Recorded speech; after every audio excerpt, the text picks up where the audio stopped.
Hello everyone, welcome back to my YouTube channel বিন্দাস পূজা।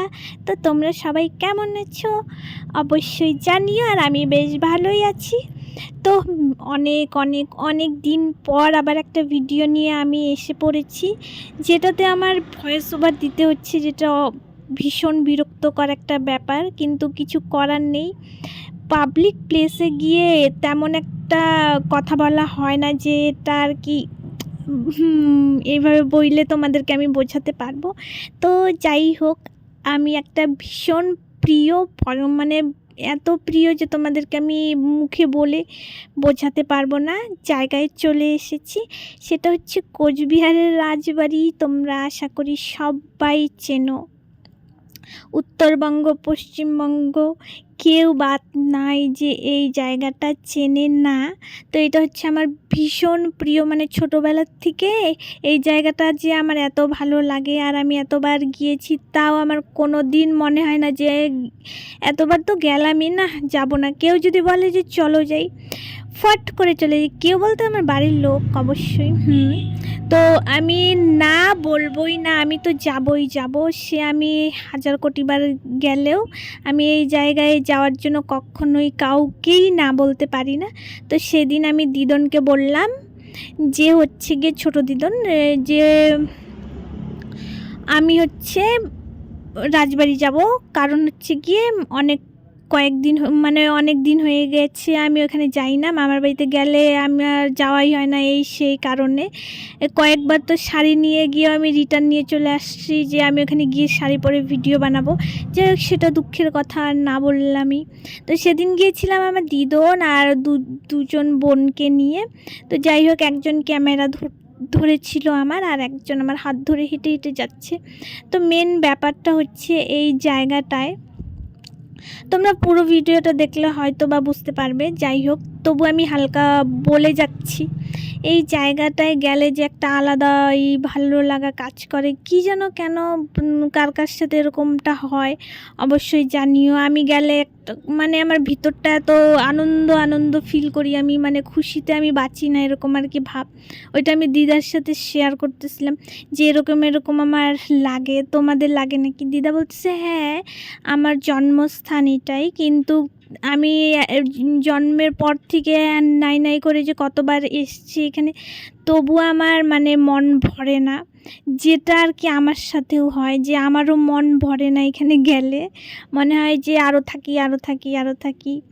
তো যাই, এত সুন্দর, মানে উপর থেকে যে আমি দেখি না, যে পুরা একদম সেটা দেখা যায়, এত ভাল লাগে, মানে মনে হয় যে একটা কি বলবো, একটা আলাদাই সুকুন, যেটাকে বলে সুকুন। তো তোমরা কে কে কতবার গিয়েছো রাজবাড়িতে অবশ্যই আমাকে জানাতে ভুলবে না, আর তোমাদের কেমনটা ফিল হয় এখানে গেলে। আর আগে আজ থেকে ধরো 10 বছর, 10 বছর না, ধরো 5-7 বছর আগে ভিতরে না ক্যামেরা করতে দিত। এখন না কেন দেয়ই না, ফোনই বের করতে দেয় না, পুরো গার্ড একদম আর বকে, তাই ভিতরে কিছু ফুটেজ নিতে পারি না। আর আগে আমি ভিডিও করতাম না, যে আমি আগে তোমাদেরকে ভিতরে সেগুলো দেখাবো।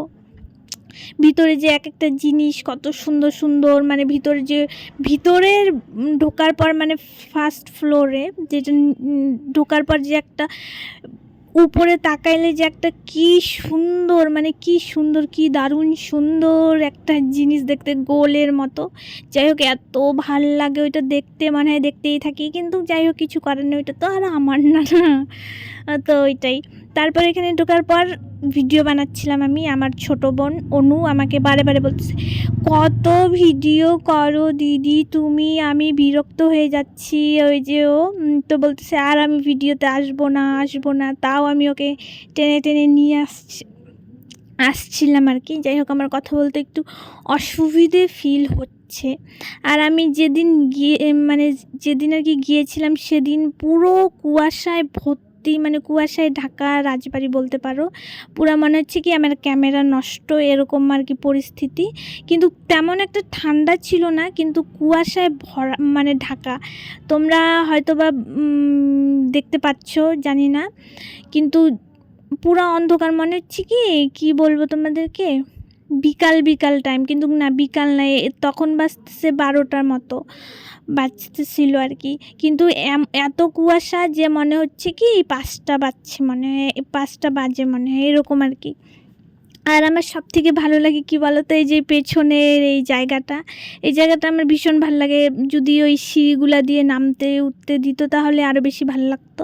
যাই হোক, সেগুলো দেয় না উঠতে। আর সেদিন কি বলবো, এত ভিড় ছিল যে তুমি একটু শান্তিমতো যে ভিডিও করবে সেটারও কোনো উপায় নেই। এদিক সেদিক লোক আর মুখের দিকে তাকায় থাকে, কেমন বিরক্তকর মেহসুস হয়। তো যাই হোক, আমি সেদিন অনেক অনেক টিয়াও দেখলাম, যেটা আমি এর আগে দেখি নাই, শুধু আওয়াজ শুনছিলাম। সেদিন আর কি অনেক টিয়া, মানে যেদিকে তাকাচ্ছে ওইদিকে টিয়াই টিয়া। আমার সেদিন গিয়ে আর কি মনে হচ্ছিল যে না, অনেক মানে যেগুলা জানি না দেখি নাই সেগুলোও দেখছি আর কি, ওইখানে দেখার শেষ নাই। যাই হোক, বাপরে বাপ, আমার তো মানে দিমাগ কি ঘন্টি বাজে গেছিলো গা। আবার যত লেট হচ্ছে তত আরও বেশি বেশি কুয়াশা পড়তেছিল, তোমরা দেখলেই হয়তো বা টের পাবা। কিন্তু যাই বলো আর তাই বলো, রাজবাড়ি দিনে বলো, রাত্রিতে বলো, ভোরবেলা বলো, একদম ঘুটঘুটে অন্ধকারে বলো, সব সময়ই আমার প্রিয়। আর এতটাই ভালো লাগে যে বলার কোনো প্রশ্নই আসে না, যে হচ্ছে গিয়ে কুয়াশা ভালো করে দেখা যাচ্ছে না বা অন্ধকার ভালো করে দেখা যাচ্ছে না, সব মানে সবভাবেই এই রাজবাড়িটাকে আমার এত ভীষণ পছন্দ। আমি তোমাদেরকে কি করে যে বোঝাবো আমি নিজেও বুঝতে পারছি না। তো যাই হোক, আমার মনটা আজকে ভয়েস ওভার দিতে দিতেও এত আনন্দতে আমি ভরে আছি যে কি বলবো। মনে হচ্ছে এখন আমি আরবার যাই, ওখানে গিয়ে একটু উড়ে বেড়াই, মনে হচ্ছে এটা আমারই বাড়ি। মনের কথাটা বলেই ফেললাম যে ওটাই মনে হয় আমার, যে ওটা আমারই রাজবাড়ি, মনে হচ্ছে আমি এটাকে বানিয়েছি, এরকমটা আমার মনে হয়। জানি না কেন, হয়তো বা আমি পিছলে আর অনেক পিছলে জন্ম কা মেরা রিস্তা হ্যাঁ, এরকম আর কি আমার লাগে।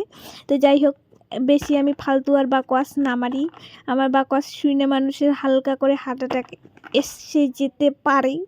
তো যাই হোক, আমি আবার এত শুদ্ধ বাংলা কথা না বলি যে ওটা শুনেও মানুষের হালকা করে হার্ট অ্যাটাক এসে যেতে পারে, মানে আইসে যেতে পারে।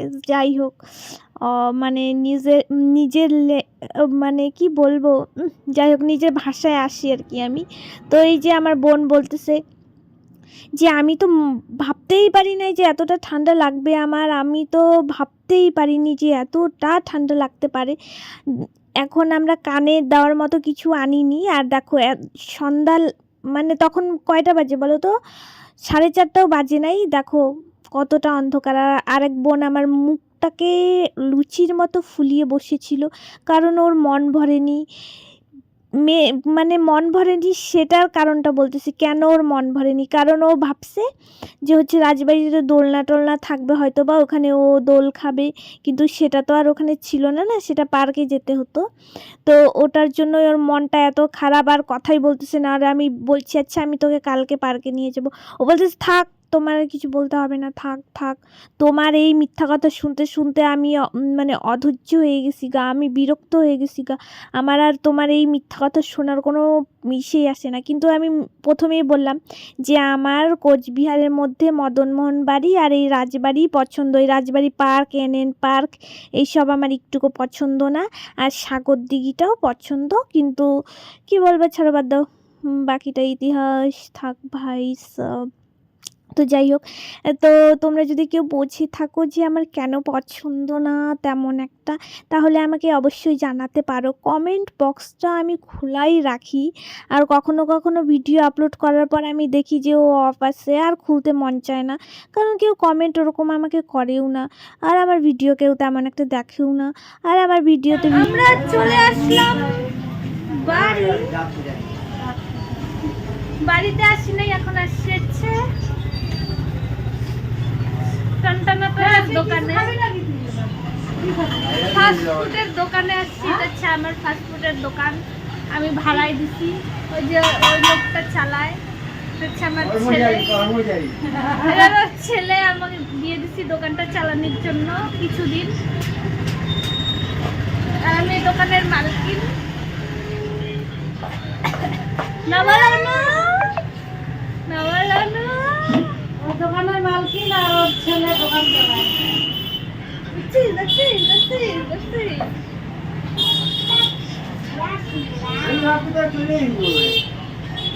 তারপরে সেই দোকান থেকে পেট পুজো করে টোরে অনেকক্ষণ অনেক কিছু খাবার পর আর মামাকে বিরক্ত করার পর তারপরে আবার বাড়িতে চলে আসলাম।